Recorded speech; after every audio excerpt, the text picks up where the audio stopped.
Thanks for coming to Politics and Life. I hope all my freedom-loving patriots are having a blessed day. Hope you guys had a blessed Easter with you and your loved ones. Today we are reacting to the press briefing, which I have been doing every week. I love Karoline Leavitt, and I love what she brings to the table. I think she was an amazing role for the Trump administration. Anyways, it seems like it just started, so let me quit talking. Please like, comment, subscribe to my America First Conservative YouTube channel. Let's get it started, y'all. Let's go to White House Press Secretary Karoline Leavitt holding a press briefing on this Easter Tuesday. The thoughts and prayers of the entire White House remain with all of the Catholics around the world who are mourning the death of Pope Francis. Pope Francis touched millions of lives and dedicated his life to trade and regional security. Can we stop pretending that Pope Francis was a saint? No one likes this guy. He was literally for open borders. Let's stop that. Trump administration, you are better than this. Serving the Catholic Church.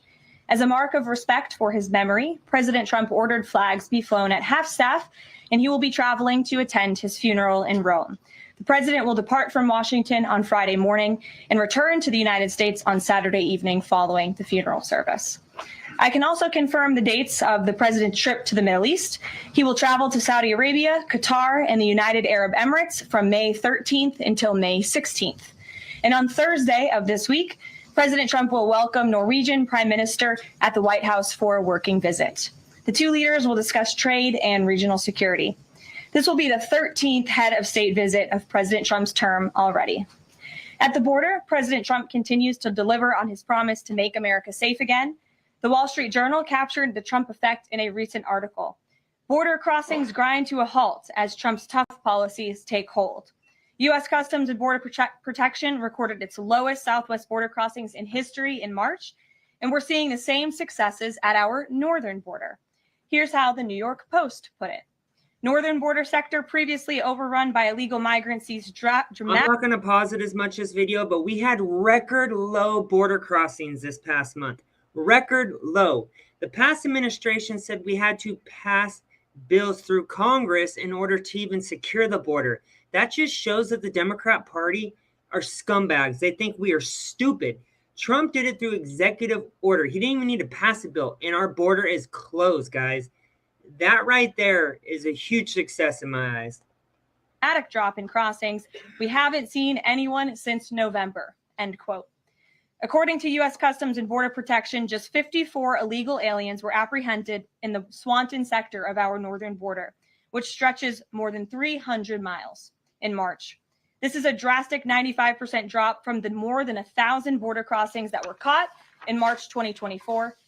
This is a main hotspot area that recorded more than 80% of all apprehensions along the northern border during the 2024 fiscal year.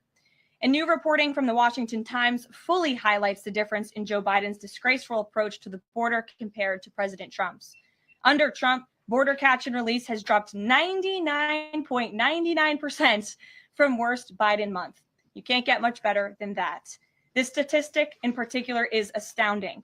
Border Patrol agents caught and immediately released 189,604 illegal aliens into the United States in December 2023 at the height of the Biden border crisis. But under President Trump, Border Patrol agents caught and released only 20 illegal aliens into the U.S. in the month of February. Thanks to President Trump, operational control of the border is becoming a reality, and the administration's historic enforcement measures are yielding huge results. Illegal aliens are finally getting the blunt message. If you cross the border illegally, you will be swiftly deported and never return to the United States of America. Efforts to arrest the criminal illegal alien invaders are continuing to ramp up. ICE Chicago arrested a Mexican national convicted of predatory sexual assault of a child in Cook County, Illinois. This week, ICE Denver arrested a Mexican national convicted of sexual assault of a child in Houston County, Texas.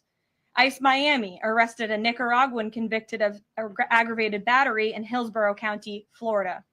ICE Houston arrested a Salvadorian national convicted of attempted sexual assault of a child in Escape in Dallas County, Texas. And ICE Chicago arrested a Mexican national convicted of aggravated sexual abuse of a minor in Illinois. Despite the Democrats' insane objections, President Trump will continue to embolden law enforcement officers to arrest dangerous legal alien criminals and keep our communities safe. And also thanks to President Trump's America First economic approach, investments continue to pour into our country. Swiss pharmaceuticals company announced they will be investing $50 billion in the United States over the next 5 years, creating 12,000 new quality jobs. Regeneron Pharmaceuticals also agreed to pay Fujifilm Technologies more than $3 billion over the next decade to help manufacture its medicines in the United States. It's a top priority for President Trump to ensure we are producing critical medicines and pharmaceutical drugs right here in America, and that is exactly what we continue to see happen every day. In other news, the Trump administration has announced we will put an end to Joe Biden's illegal student loan bailout attempts. No student loan has been referred to collection since March of 2020. That comes to an end. On May 5th, the Department of Education will resume involuntary collections for borrowers with defaulted federal student loans. The student loan portfolio controlled by the federal government is nearly $1.6 trillion, but fewer than 4 out of 10 borrowers are in repayment. This is unsustainable, unfair, and a huge liability for American taxpayers. Debt cannot be wiped away. It just ends up getting transferred to others. So why should Americans who didn't go to college or went to college and responsibly paid back their loans pay for the student loans of other Americans? The Trump administration will never force taxpayers to pay student loan debts that don't belong to them.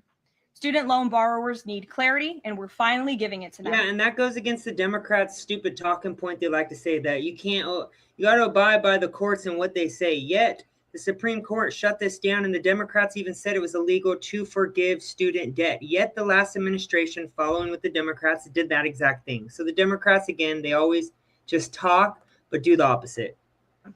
Borrowers will now be clearly expected to repay their loans, and those who default on their loan obligations will face involuntary collections. The government can and will collect defaulted federal student loan debt by withholding money from borrowers, tax refunds, federal pensions, and even their wages. America is $36 trillion in debt. We must get our fiscal house in order and restore common sense to our country. If you take out a loan, you have to pay it back. It's very simple. President Trump will not kick the can down the road anymore. Before we open it up to questions today, I want to commend our pool photographer who is in the room with us today. ABC News photojournalist Melissa Young is retiring after 44 incredible years on the job, covering here at the White House.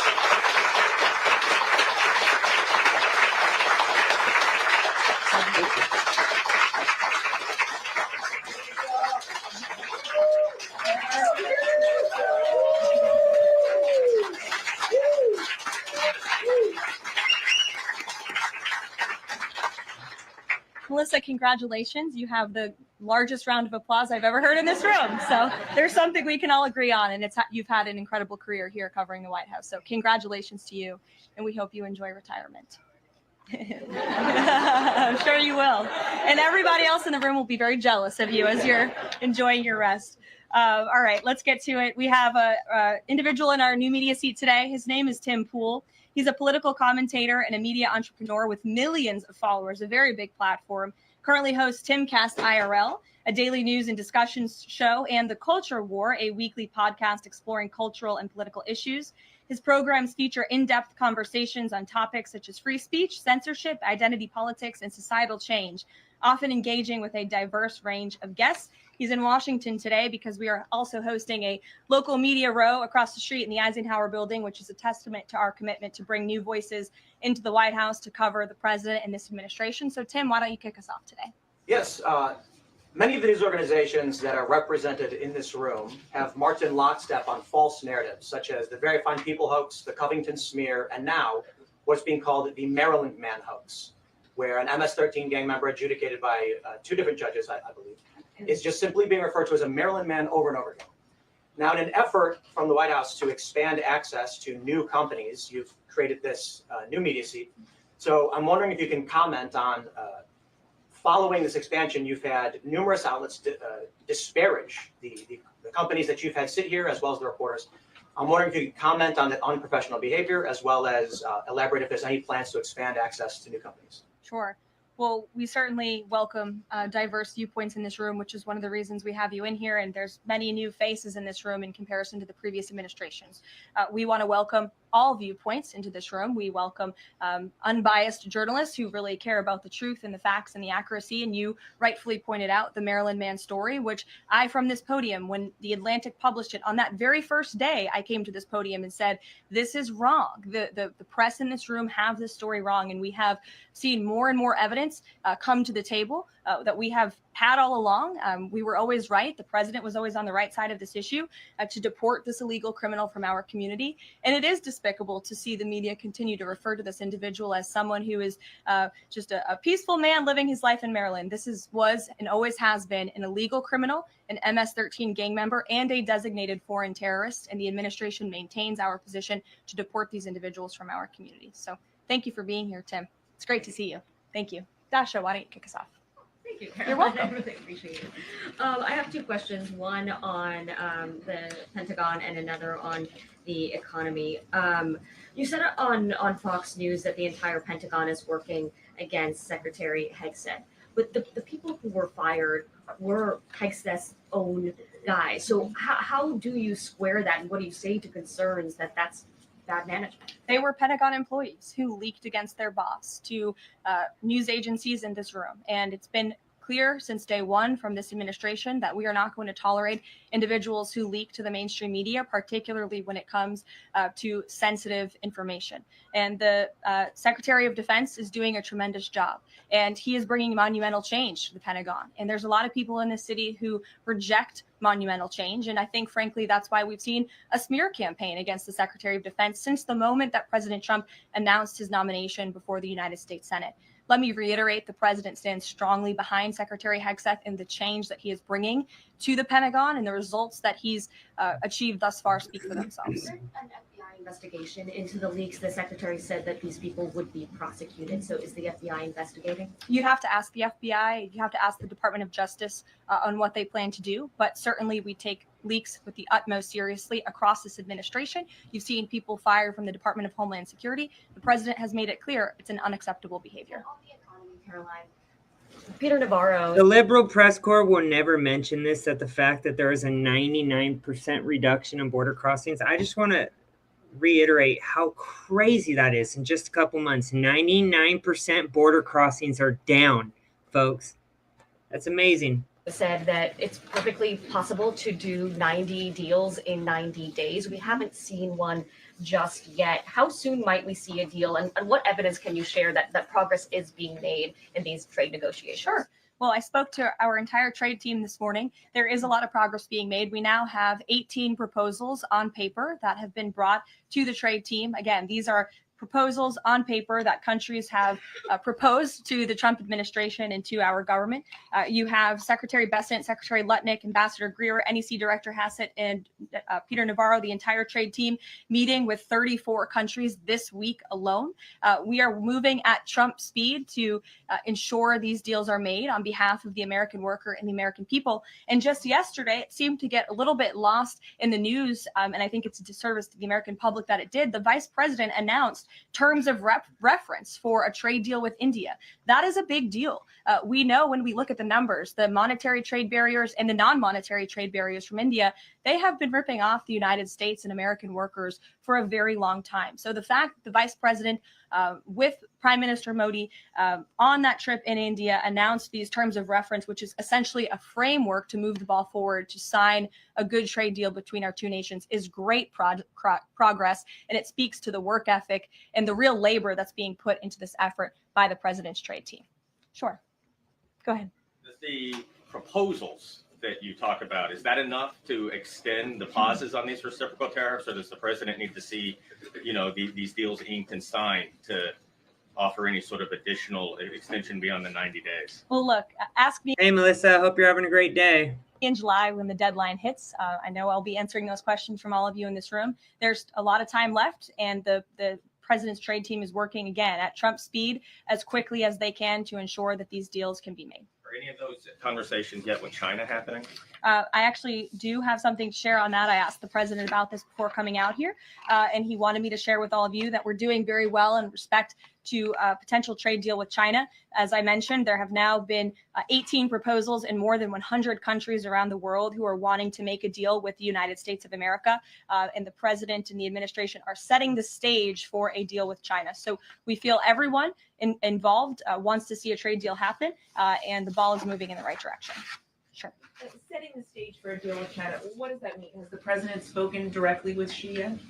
I don't have anything to read out on a direct talk between the president and President Xi, but we will continue to keep you updated. And Secretary Bessent reportedly today told investors that the trade standoff with China he expects will be de-escalating soon because, as he described it, reportedly the situation is unsustainable. Is the president considering taking steps to de-escalate the situation with China? Again, I just read you words directly from the president of the United States. Those are moments ago. That's I actually looked into China recently, exposing how cheap that the U.S. is getting products and just pretty much putting their own label on and selling them for thousands. That is a fact, actually.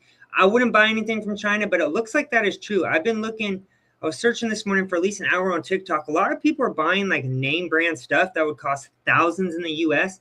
from China for 10 to 50 bucks. It's amazing that we've been getting, the American taxpayers have been ripped off all this time while they've been getting all the products from China for a small fraction of the price. Everyone should be pissed about that. That is out right now. Sure. Caroline, I have two questions, one on immigration and one on China. First on immigration. Roughly how many illegal immigrants and aliens do we have in our country, and how many does the administration plan on deporting? Sure. Well, you'd have to ask the Department of Homeland Security for a specific number, but we suspect it's definitely in the millions, perhaps upwards of 20 million people that were allowed into the country illegally by the previous administration.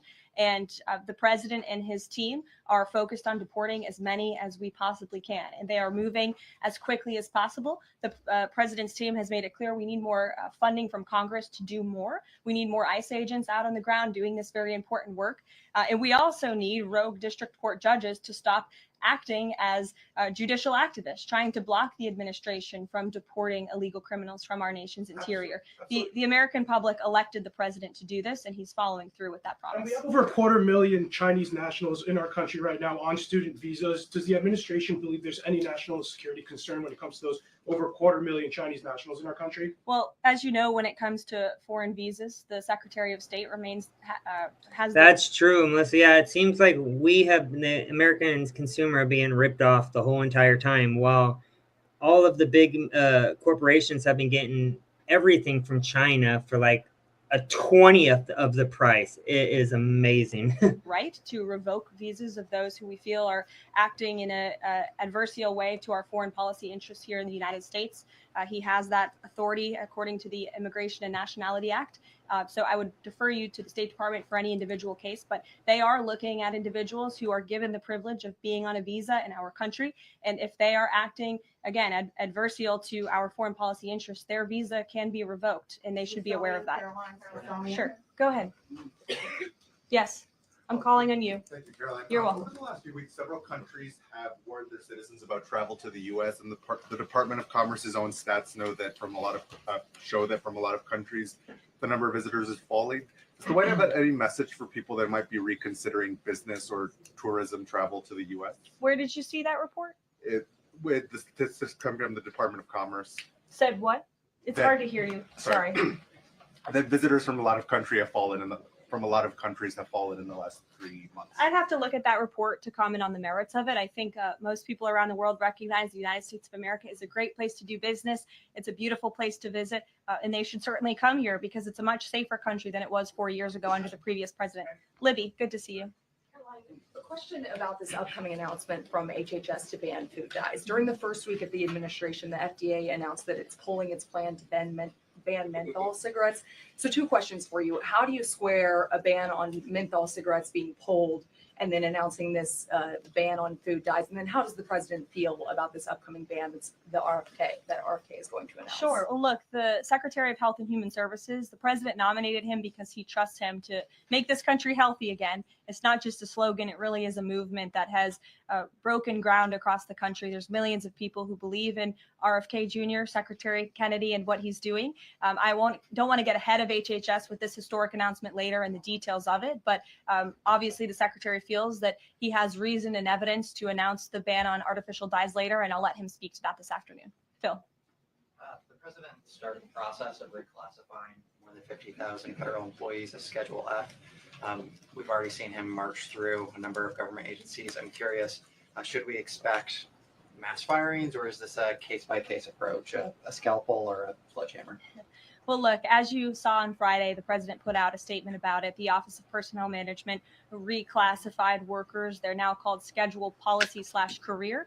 And all the president is trying to do is ensure that federal workers are being held accountable for corrupt behavior. If they are engaging in corruption as a government worker, they should no longer have their job. I think that's pretty common sense. He also believes that bureaucrats should be acting in accordance to the will of the American public, who duly elected this president. Not just this president, but all future presidents. If you work for the government, you should be adhering to the will of the American public and advancing the administration's goals and interests. And if you are not doing that, then you should go find another job whose interests you align with. So as for specific firings, I would defer you to the specific agencies, but the president in this move and Office of Personnel Management, it will make it easier to get rid of rogue bureaucrats who are engaging in corruption. And then another quick question about Google, real quick. A federal court ruled last Thursday that Google's dominance of online advertising and ad tech markets violated U.S. antitrust laws. I know the president has spoken to a number of folks in big tech, and Google CEO was even at his inauguration. I'm curious, what is the president's reaction to that court ruling? I'll have to ask him, and I'll get back to you, Phil. Thank you, Caroline. You're welcome. John. Thanks a lot, Caroline. Some economic questions for you. Kevin Hassett has been a key economic advisor to the president in both of his terms. In 2022, and he still is. And he still is. He was just in my office. Absolutely. In 2022, he said that the independence of the Fed is super important. That's a direct quote. Is that something that the president subscribes to? Does he still believe in the independence of the Federal Reserve? Well, look, I think the president has made his position on the Fed and on Powell quite clear. The president believes that they have been making moves and taking action in the name of politics rather in the name of what's right for the American economy. The president has the right to express his displeasure with the Fed, and he has the right to say he believes interest rates should be lower. He believes Americans should be able to borrow money cheaper than they currently are right now. And I also spoke to Kevin Hassett about the Fed as well, and he has called into question the Fed's independence and whether they are actually doing things, again, out of the best interest of the economy, or are they doing it for partisan reasons. The president wants to see interest rates lower. He has made that quite clear. We've also seen, if I may, I'm sorry, one more, Caroline, just about, I said two economic questions, about the dollar. We've seen the dollar at multi-year lows versus the euro and other currencies around the world. Is it the administration's policy for a strong dollar? How does it view the dollar versus other currencies? Isn't it amazing the stark difference between the questions they asked Karine Jean-Pierre and I don't even remember the one before that, redhead, compared to this administration? I mean, it's night and day. And the only difference is we get truth compared to lies. But they would ask the dumbest, easiest questions ever in the last administration. They wouldn't even answer them half the time. Yet you see the press corps, the leftist press corps, this administration already trying to get these gotcha questions. But I really like Karoline Leavitt. I think she is the perfect person for this position. Let's use around the world. The president wants to see the dollar remain as the world's reserve currency for our long-term fiscal stability and our economic growth. He's been quite clear about that. Sure. 2 questions. And then to the woman behind you, who I haven't seen before. Welcome. Go ahead, Mary. Earth Day and then the Supreme Court, if that's okay. That's right. It's Earth Day. Yes. Happy Earth Day, everyone. I saw the president truthing about the garbage pileup from China and the Pacific, and then I believe Lee Zeldin is headed to San Diego to investigate the pile of sewage from Mexico. Can you speak to what the White House has planned for Earth Day and anything in that area arena? Sure. I do have points from the EPA. Administrator Zeldin's doing a fantastic job, and they are always sharing their accomplishments with the White House, which we very much appreciate. He will be traveling. I believe he's in California today for sewage situation. Here you go. Administrator Zeldin met with his Mexican counterpart to discuss steps Mexico needs to take to ensure the water entering the United States is clean and safe. And he's holding a press conference in San Diego today with elected officials and local stakeholders. I like Lee Zeldin. I really do. I would also add from the president himself, he has always maintained he wants America to have the cleanest air and the cleanest water. And we want to do what's right for our environment and for our earth. And a lot of that is making sure that we have clean and sustainable energy. And we know that we produce natural gas cleaner and more efficiently than any country in this world. And the president wants to see that continue. Thank you. And then on the Supreme Court, I know the court is hearing a case dealing with parents who don't want their kids having to read gender ideology books in schools. Can you comment on that case and what the Trump administration hopes to see come from that? Sure. We hope the Supreme Court will do the right thing. And the president has been very clear. He stands on the side of Amy Coney Barrett. What a disappointment that woman has become. I think she is a liberal disguised as a conservative, because so far she's pretty much voted against Trump every single time this newest Trump administration. What a disappointment that woman has become. Parental rights, and he believes strongly that parents should have a greater say in their children's education and the content, if you will, that children are being exposed to in our public school system. Sure. Go ahead. Caroline, thank you. Hi. I'm Karoline with World News Group. The administration ended some temporary protections for Afghans, including several hundred Christians who have been punished by the Taliban. Is the president considering any exceptions for Afghans who could face death or torture if they return to their home country? So let's just be clear about one thing. We didn't end that proactively. It expired.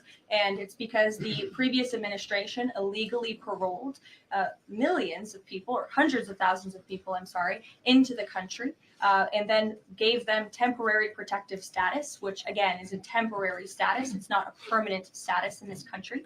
And if there are individuals here who came in through the Biden administration who want to claim asylum, there is a legal process to do that. And those cases will be adjudicated by a judge on a case-by-case basis. We have a legal immigration process in this country for a reason. And all this administration is trying to do is effectuate that. Reagan. Thank you, Caroline. I have two questions for you Sure. on immigration. March deportation numbers were down slightly from the same time period last year. SCOTUS recently ordered a pause on deporting Trinidad Tobago members with the Alien Enemies Act. I'm curious what other tools the administration is looking at to boost those deportation numbers. Sure. Well, we are obviously complying with the court's order. However, it was a temporary pause. The Supreme Court basically said, sit tight, and they will follow up with an order. And we're confident that the Supreme Court will rule on the side of law and recognize the president absolutely has the executive authority to deport foreign terrorists from our nation's interior under the Alien Enemies Act. We feel very strongly about that, and we're confident the courts will side with the president and his executive authority. As for deportations, we continue to deport illegal criminals under Title VIII, which is an immigration authority given to our Border Patrol agents and the Department of Homeland Security to deport illegal criminals from this country. And the administration continues to do that at record speed as quickly as they can with the resources that they have. They recently dropped charges against the MS-13 leader caught in Woodbridge, Virginia, with the idea that this will expedite the deportation process. Does the administration plan to drop charges against other criminal illegals to speed along the deportation process? You'd have to ask the Department of Justice. Obviously, that's within their purview, and I can't speak for them. However, it is our goal to deport as many illegal criminals and aliens from our country as we possibly can, as quickly as we can. Jackie. Thank you, Caroline. We've heard so much about this Saudi trip planning, and the president's mentioned it himself before, but I don't think we've ever heard on the record what he hopes to achieve in Saudi Arabia and what the purpose of the trip is. Sure. Well, the president looks forward to this. It was supposed to be his first foreign visit, but of course now he is going to Rome this weekend to honor the Pope and attend the funeral. The president looks to strengthen the ties between the United States and these countries in which he will be visiting. He'll be having many bilateral meetings and talks, and we look forward to the trip and hope to see many of you there. And the meetings in London this week, do they have any nexus with the plans in Saudi Arabia? I can't speak to that. However, I do have an update on meetings when it comes to the Russia-Ukraine war. I was just in the Oval Office with the president, Steve Witkoff, and they wanted everybody to know that the negotiations continue. We feel, again, we're hopefully moving in the right direction, and the special envoy, Steve Witkoff, will be heading to Russia again later this week to continue talks with Vladimir Putin. Is that why Rubio is not heading to London? Is he accompanying Witkoff to Moscow? I can't speak for the Secretary of State's travel schedule. I'd defer you to the Department of State. And more broadly, just about the peace agreement, the talks that are ongoing. Secretary Rubio had said that if things don't go the right way, that the U.S. might need to take a step back.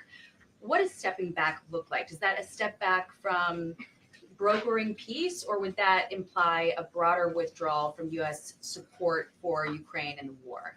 Look, I think it would be unwise for me to broadcast that from this podium. Ultimately, that's a decision for the president to make, but he's made it very clear he wants to see peace. He wants to see this war end, and he wants to stop the killing on both sides of this war. And he's been very clear about that for quite some time. And he has grown frustrated with both sides of this war, and he's made that very known. Karoline, Brian. Thank you, Caroline. Last week, the president talked about nonprofit groups, specifically taking on Crew, and he hinted that there could be further actions taken against nonprofits. Does the White House have any plans for any sort of actions against NGOs, nonprofits, or other similar groups? Is any of that coming up? Is that being worked on at this time? I'll have to check in with our policy team and get back to you. Sure. Thank you, Caroline. Travis Gilmore with the Epoch Times. Are some colleges using taxpayer funds to further political agendas? And what is the administration's response to Harvard's lawsuit? Sure. Well, the president has made it quite clear that it's Harvard who has put themselves in the position to lose their own funding by not obeying federal law.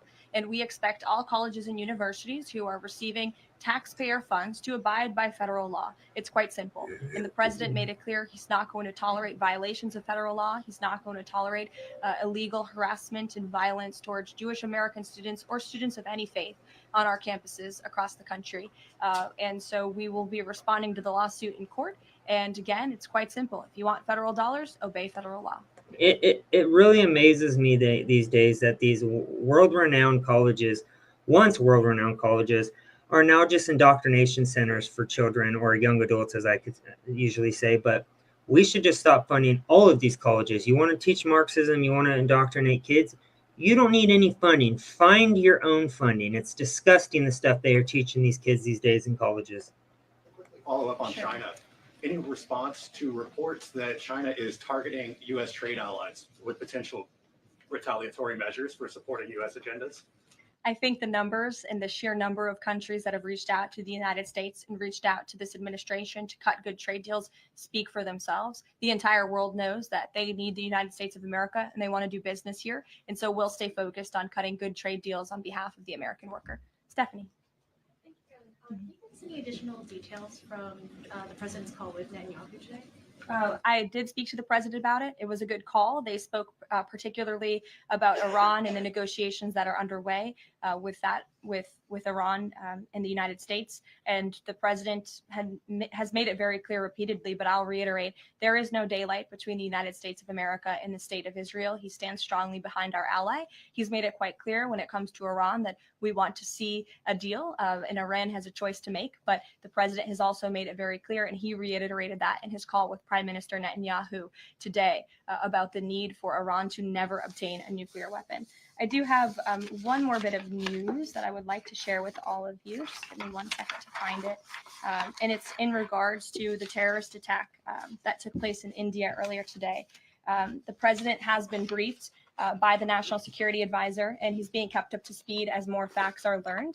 What we know already is dozens were killed and even more were injured in a brutal terrorist attack in a popular tourist location in South Kashmir. President Trump will be speaking with Prime Minister Modi as soon as he possibly can to express his heartfelt condolences for those lost. And our prayers are with those injured and our nation's support for our ally, India. These types of horrific events by terrorists are why those of us who work for peace and stability in the world continue our mission. So we'll give you a readout of that call later this afternoon. There's a lot of work to be had. You may hear from the president later this afternoon as well, and we'll see you all later. Thank you. Were any Americans among those dual American citizens? Of course, she usually kills it. I'm going to go to a couple of viral stories coming from X today, guys. Just give me a second to remove YouTube and go to X. Also, if you are viewing from X, please subscribe to my YouTube channel. Help an America First conservative out. I am close to 800 subscribers. I appreciate all the love and support that I've been receiving from all of you guys. Also, if there's any viewers that are watching this video, let me know if you have a YouTube channel because I follow all patriots. Anyways, the first clip I have is our own Trump deranged Rosie O'Donnell, who fled United States, and I believe she's living in Ireland now. And let's see what she has to say about the Trump administration. This woman is such a whack job, washed up old movie star who no one even thinks about these days. Rosie, thanks so much for joining us. As you know, some people entertain the idea of moving abroad after the 2024 election. You actually did it. Tell us about your experience so far, and do you have any regrets? Before she starts blabbering, all these elites, all these actresses, musicians that have Trump derangement syndrome who said they would leave, why haven't they left? They said this last time, they said it this time, and still no action. We are waiting. Buy a one-way ticket. Stay there. We will not miss you. I have no regrets. Not a day has gone by that I thought it was the wrong decision. I was welcomed with open arms. I knew after reading Project 2025 that if Trump got in, it was time for me and my non-binary child to leave the country. And non-binary baby. This is abuse, guys. You let your child dictate who they are. The baby doesn't even look like she's old enough to even speak yet. And she's saying that her baby is non-binary, whatever the hell that means. Disgusting. although I was not one of the celebrities who announced that that's what I would do, I made the decision within my family and my therapist, and should he win, and then when he did, we made the plan into action, and we were gone before he was inaugurated. Wow. You've been a longtime critic of this Trump administration and a target of President Trump for that matter as well. What has it been like watching the last few months unfold from abroad? It's been heartbreaking, I have to tell you. I knew that if I was in the United States and watched him destroy the country and the Constitution and really pay no mind to any of the laws that the founders stood by and that our country stands for as a beacon of shining light and freedom for the— Oh, you mean letting 20 plus million illegals in who get free everything off our taxpayer dimes? Is that what you mean? Or how about just arresting people who have opposite views of the Democrat Party? You're calling half the country white supremacists because they voted for Trump. These people are such clowns these days. The rest of the world, that should he do what the Heritage Foundation said he was going to do in that Project 2025, that we were going to be in big trouble. And it's as bad as they promised and even a little bit worse. And it's been heartbreaking and personally very, very sad. She literally, that's the end of that clip. She moved to Ireland, where right now, because I'm going to do a live reaction to the Tucker Carlson, Conor McGregor interview that just happened the other day after this. She is living in Ireland, where the government right now is letting these illegals take over and attack and rape their own citizens with zero punishment. That's where Rosie O'Donnell chose to live. Just because Trump is actually deporting these illegals who should have never been here to begin with. She is such a clown. Now, my favorite Scott Jennings, the only reason I ever react to CNN clips is because Scott Jennings clowns on these liberal women on CNN. Let's get it started. Would you be holding town halls? Do you recommend it? I mean, I guess it depends on what you want how you want to spend your nights, getting yelled at by unhinged boomer Democrats. I mean, do you see like these people? And Karen said some things that were correct about people having some concern about the economy. Absolutely true. That's usually the top concern for voters. But did you hear the voter that we played? Elon Musk is personally invading my Social Security file. That's a liberal. And that's not the mark of someone who's concerned about the economy. That's the mark of someone who's an unhinged boomer Democrat partisan activist who showed up to yell at a Republican. They didn't vote for Donald Trump before. They're not going to vote for him. We don't know if they're a Democrat, but two, if they're a We do not act like that. Conservatives do not act like that. Those are 100% paid protesters. voter in the district, no matter what you think But of that their person opinion of thinks it, that Elon they Musk is still could be personally concerned about invading it. his Social Security file. I mean, Think about the level of conspiracy theory partisanship that you'd have to engage in to believe that the world's richest man is I getting can into your Social definitely Security point you fund. to some conspiracy theories that took us down some holes. No, you for can't. Many, You ask me for my many opinion on these election town halls, cycles. I'm telling you, Democrats love to do nothing more than show up and yell at Republicans. Yep. They used to do it mostly online. Byron Donalds goes and takes the punishment in person. Good for him, I guess. But I also think you have to understand these are not representative of overall districts. That is true. I will say that is true. It is definitely representative of a temperature of what's That's the end of that clip. They need to give Scott Jennings his own show because he is the only reason that conservatives actually go over and watch who is the majority of the country right now in the voter base. Please, if you're coming from X, subscribe to my YouTube channel. I will be doing a live very, very soon in the next couple minutes with the Conor McGregor and Tucker Carlson interview. It's going to be exciting, y'all. Hope you guys enjoyed that press briefing. Please like, comment, subscribe. Love you guys. Have a great day. Stay blessed. Peace.